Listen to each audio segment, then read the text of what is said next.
you make music, you're a football player, and then it's also like, I play the trombone. Unexpected. That is unexpected. I've always been expressive and I've always kind of a bit rebellious as well. Women's football is constantly rewriting its own story. It's generally more accepted and more within the culture of the women's game to be more authentic and talk about. Because I was like, babe, you're from Hamburg, you have to like it. It's in your DNA. Willkommen bei Unmatched, dem Podcast, in dem wir mit starken Stimmen aus Sport, Fashion und Culture über Frauenfußball in der Popkultur sprechen. In dieser Folge sprechen wir mit einem Profi, der Haltung zeigt, über Verantwortung, Stil und warum echter Wandel oft bei denen beginnt, die ihre Plattform bewusst nutzen. Da unser heutiger Gast Englisch als Muttersprache spricht, findet diese Episode auf Englisch statt. What do you think about this introduction? Yeah, that's a lot. Thank you very much. That's a very kind introduction. Right? I always think it's very interesting when other people introduce oneself. It's like, oh my God, guys, I did all of this. Yeah. This is how you see me? Yeah, I was going to say, I was like, thanks very much. But does it relate? Does it make sense to you? You're like, oh my God, you guys are crazy. No, not quite, but to the kind of degree where that's kind of the person that you want to be. I guess that's the kind of player and person I try to be, kind of on the pitch, off the pitch, and it's very generous to hear you say yeah, that. It's very, very me. Cool because you're obviously the captain of FC St. Pauli. I'm actually from Hamburg, so I have a connection to the club as well. My sister was a big St. Pauli fan. Really? So she had the hoodie and all, you know. That's the most important thing, having the hoodie. You got to have like the classic traditional skull and crossbones. Like that's merch item number one, isn't it? Exactly. Yeah. And also I think St. Pauli was always a bit like a kind of rebellious club. Mm-hmm. And for me, with me being from Hamburg, it was always... HSV was like the more like fancy club, and St. Pauli was always like the rebels. This is what the rebels... the grungy, the counterculture. You know what I mean? Yeah, exactly. Also, Astras, actually, I can't say brand names, right? Anyways.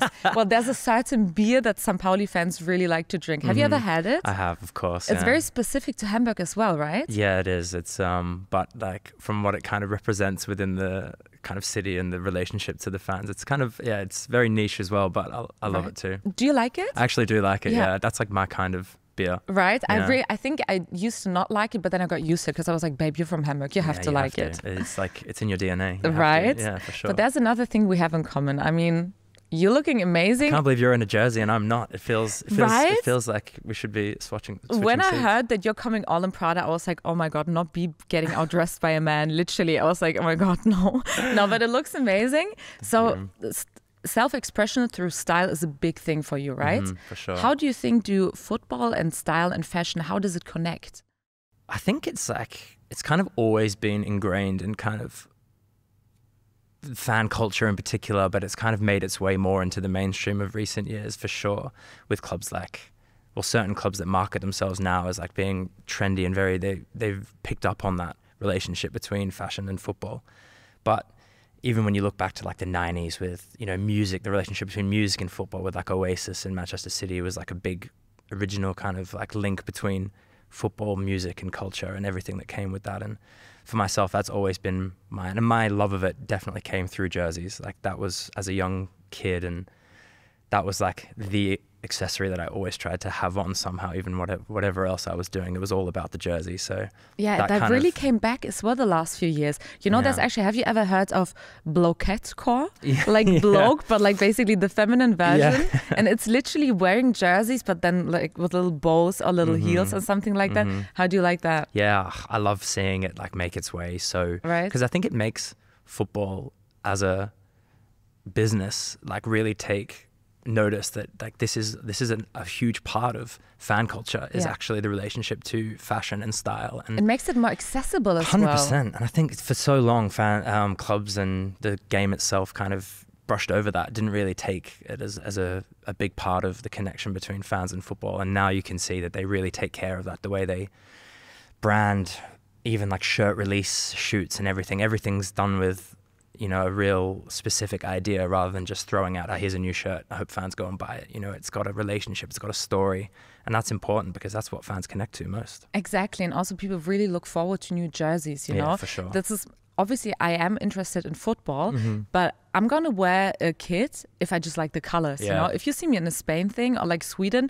no connection, I don't really care, love the colors, it looks nice, you know? Yeah, there's just like a handful that you have to avoid, like, and that's really? always my thing. Like, Which I'm always, ones? well, like, you can't contradict yourself within fan culture. So I can't do Real Madrid and then also Barcelona, right? I think on that level you can maybe get away with it because they're like the massive kind of super clubs of the world. But you know, if it's a bit like Haas-Vau and São Paulo or Celtic and Rangers or Boca Juniors and River Plate, like you have to pick your one and then you have your one and you can't go to the other side. I really want to do it now. Yeah, just have like the little São Paulo hoodie and maybe some shorts or something like that from HSV. Yeah, but then we can't be friends anymore. So. Oh, I'm sorry. Yeah, okay. So you got to be careful. And then go to the stadium and see what happens. Oh, okay. Maybe a little brawl, a little fight. There's probably already a brawl happening, but then you maybe just set it on fire a little bit more. So when you started playing for São Paulo, you probably already came in with your bold style. It was still something very new, I think, because you're also someone that's very outspoken against toxic masculinity. We already talked about it off camera. We have the same manicure.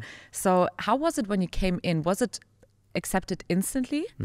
Not just accepted, but actively encouraged, which is so rare in football to be in a dynamic with your club, from the football side, from the fan side, where you're so universally supported to be the kind of fullest version of yourself. And kind of throughout my career, I've always been expressive, and I've always kind of a bit rebellious as well. When I was younger, when I used to grow my hair, and they would tell me, no, you have to cut your hair and fall in line and be the good academy player. And as I got older, I kind of pushed those boundaries more and more. But then when I came here, you find yourself in an environment where, as I said, you can push those boundaries even further, and you can do it with total security, knowing that you will be, supported, encouraged, and accepted for those things. And I don't take that for granted as well, because for a lot of players, that's a big thing. Like, to push out of those barriers, it's not easy, because you are dealing with dynamics that are not within your control when it comes to club or country or, whatever that looks like. And I'm in a place where, I have total freedom of expression. Yeah, but I think that's actually your fault, basically, because you're someone that's very active just socially as well, and you stand for things like you're very outspoken about for the LGBTQAI plus community. You're for equal pay, and that's not something that's very common. And you also express a lot of support for women's football, of course. And I obviously watched some of your interviews and saw the comments of fans, and they really love you. They really, really support you. I think you're someone, for the São Paulo fans, you're someone they want to have as a captain, because they're like, okay, this is someone that actually shares our values and even pushes them forwards a lot more. I also read that you only use public transport in Hamburg, and obviously for the fans that's really cool, because they get to probably see you, interact with you. How come? I read that you grew up in rural Australia, so that wasn't a thing, and now it's like a nice thing for you, right? Yeah, for sure. It actually just kind of started by chance when I came to Germany, and when I moved to Hamburg. I obviously didn't have a car straight away, and I just started using the transport to get around, and it was so easy and convenient, and it just kind of fit so well within my lifestyle. I was like, well, this is just something I'm going to continue to do. And as you said, there's an element of football and footballers that lack visibility within community. And I think that's when the barrier comes up and they don't see you as person, you're just player. And that leads to being a lot of different things, but mainly like when it comes to performances and criticisms and these things. And that's what players like to shield themselves from, because when you're interacting with people so frequently in this environment, they're worried that, you're going to get this kind of reception. But I think it's actually the opposite effect. When you engage with community in that way and you do open yourself up and make yourself visible, then that barrier comes down, and then they give you a different kind of, a different kind of opening for that. And that's been so great for me. And I actually do have a car now, so I can't. Oh, really? So I can't, only recently, 4 years it took me to get a car. So the stardom got to his head. I know, my smart car and everything, like rolling around in my tiny car. But it's I have to it's especially with this now. So speaking of fashion, my number one accessory of the day. But I wanted to, since I saw you, I wanted to ask, what happened? It's just a little fracture and a bone in my foot, and I had to have a little surgery. So it looks far more dramatic than it actually is. But this is my number one accessory. Fashion accessory. At the moment. It's very cute. I need to make it cooler somehow. I need to put some stickers on it. Maybe we can bedazzle it. Yeah. That's or maybe we can put something like this on the bottom. No, I'm not sure if from my rehab. I'm not sure if that will be the best option. But I think we also can make for the it other leg, prettier. maybe not. Maybe just keep. Sorry, maybe just keep one leg not broken. Yeah. Another thing, because you also have tattoos. Me too. We have lots of things in common, really. Yeah, you know? definitely. And you also said that for you, every tattoo has a story. You have lots of references from pop culture and stuff like that. Yeah. What stories are you hoping to see in women's football in the future? I think women's football is constantly rewriting its own story. And I think especially in recent years, like the development, when I look at it from an Australian perspective, of the Matildas fandom, which is like absolutely, they're our most popular sporting team in the whole country on the male side and female side.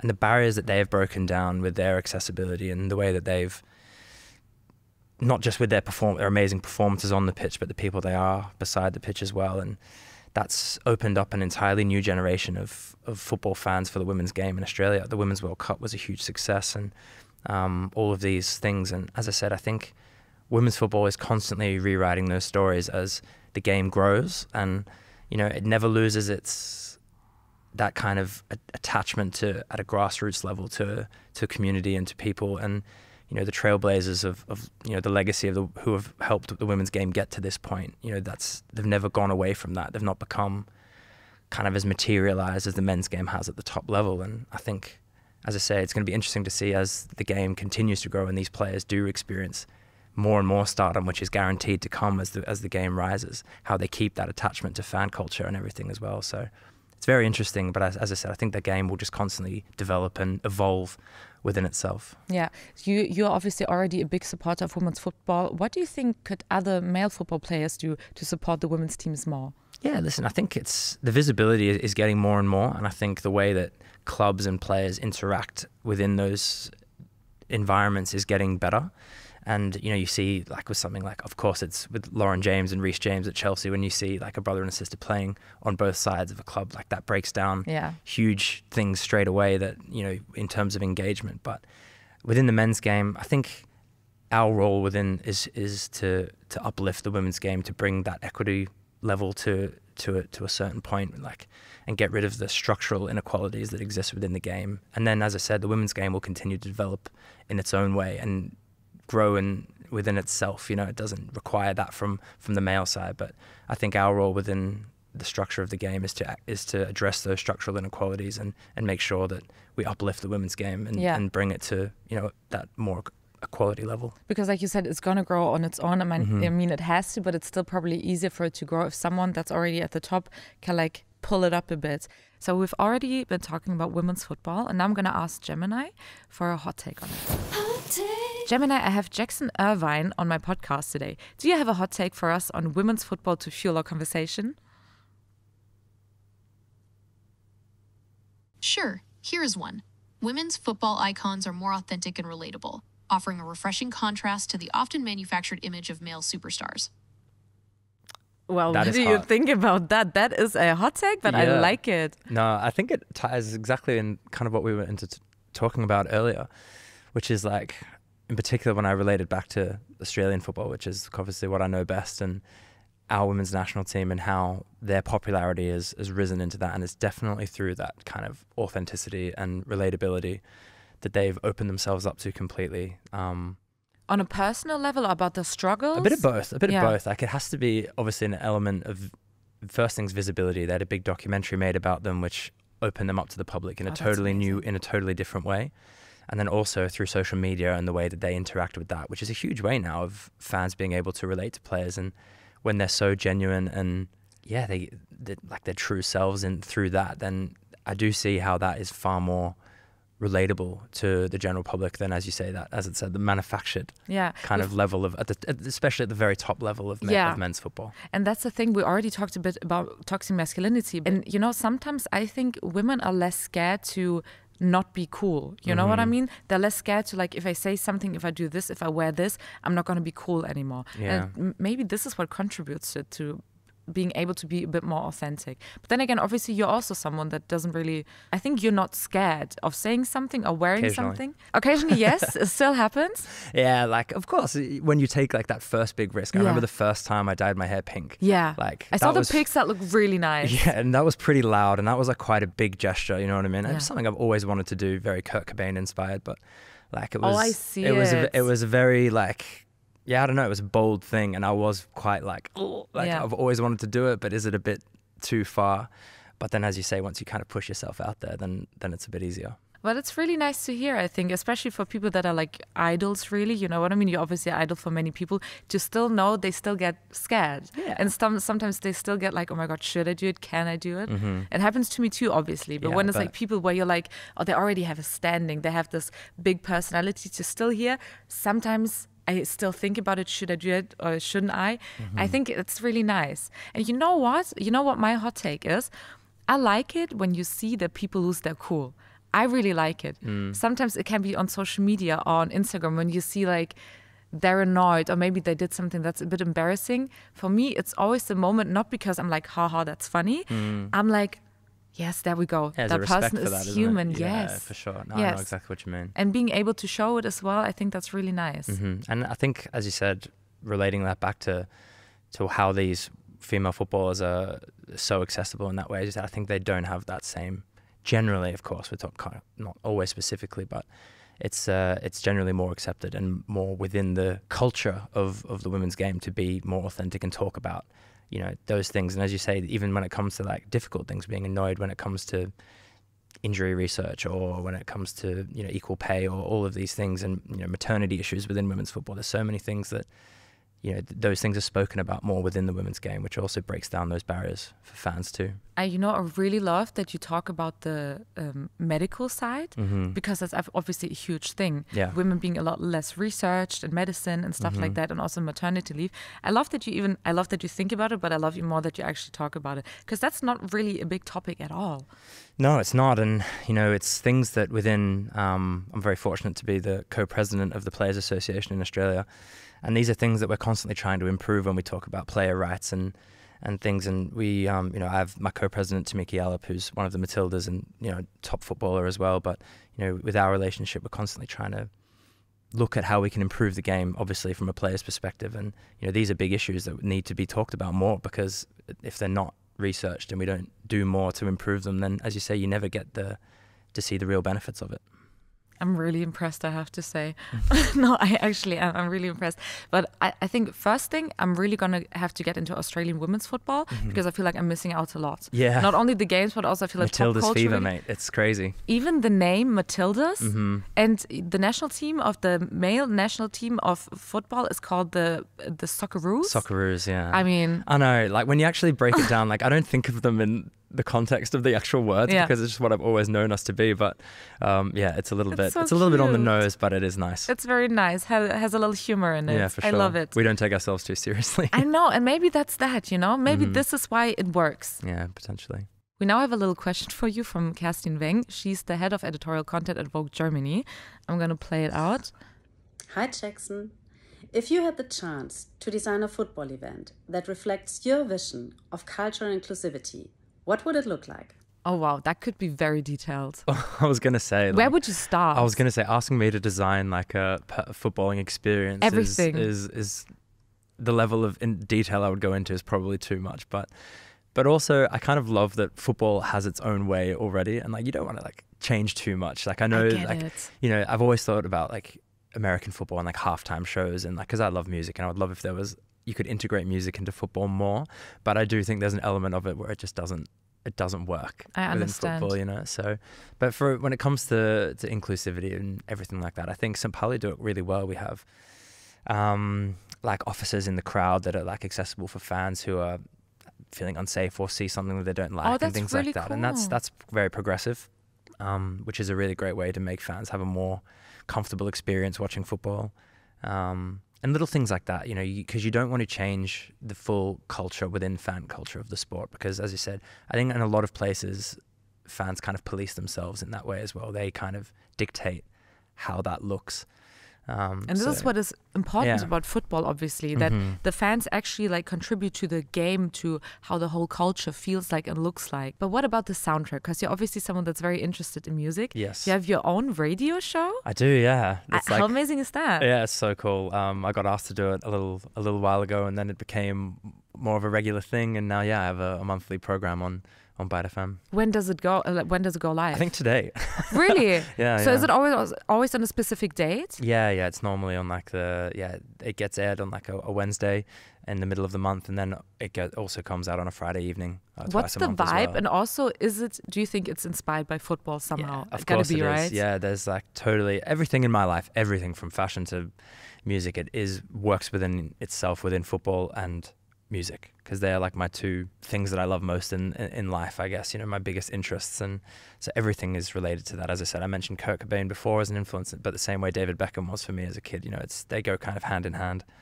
And but my radio show it's like I have total creative freedom, like it's an anything goes show, and it actually is great to sometimes not talk about football at all and do something that's completely separate. Is it true that you played the trombone? I did play the trombone briefly in high school. Amazing. Yeah, not mad. That was anymore? not quite as cool as being the guitarist in the band, being the trombone guy in the orchestra. Everyone wants a guitarist, no one wants a Exactly right. guy. I learned that pretty quickly. But no, the trombone, such a cool it was fun. instrument, It was fun. But also the thing about trombone is you can't play on your own. Like standing in your bedroom, like playing a trombone to yourself is... It's also really fucking annoying, obviously for the neighbors as well. I played the saxophone. My mom didn't love it. So I know what you're talking about. Guitar was the much safer option. I get it. It's probably somehow easier as well.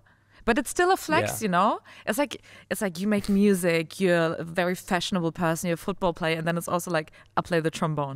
Unexpected. That is unexpected. That would be like, if I ever got really good at it and maintained it, then that would be a serious, What do you think about like a San Pauli themed jazz band and you play the trombone? Yeah, like for like the rock and roll club to just take a totally like side turn and like, no, we're actually going to do like a jazz orchestra. Yeah. I'll do the saxophone. Yeah. We just Can need you play what saxophone? else? Yeah. I played for like 13 years. Oh wow. Haven't played in a while, but I also play the violin, so we can also do an orchestra situation. I was going to say, just like I don't think a duo of saxophone and trombone would be. I think that would be horrible. I think we need more people. Yeah. What even would you play if it's like literally one trombone and the violin? What even? Maybe we can do like some Pauli chants. Something experimental. Yeah. I don't think it's, but I don't know how many people will listen to that. I think actually no one. I think no one. We already talked about the fact that you're very outspoken and that you always voice your opinion, but that it can still sometimes be scary. For what advice would you give younger players that are scared to express themselves? What is something that helped you? It's tough to say how exactly that comes. One, it comes with experience, and sometimes you have to dip the toe in, as we say, and put yourself out there a little bit. And I think when you do that, you will find that the support that comes to you will grow. You'll have, whether it's family, friends, fans, whatever that looks like for that person, that support will come. And I think that that would be the best way to do it. I think the biggest thing is about finding your own way. There's no one way to go. And as I said, my path to that has been very different as well, and I'm sure for each person, their journey to being that kind of having that voice will look different as well. So it's important to just stay true to what you believe, and don't be afraid to say it, because know that there will be people out there that do support you. Expect that there will be the people that don't, and be prepared for that. But at the same time, you'll find that more of the positivity comes back to you from that. Yeah, exactly. So I think being scared is valid, but then the being scared is going to be worth it, because at the end, the support is going to be bigger than this. There's going to always be people that are going to be listening to you or being thankful for what you say.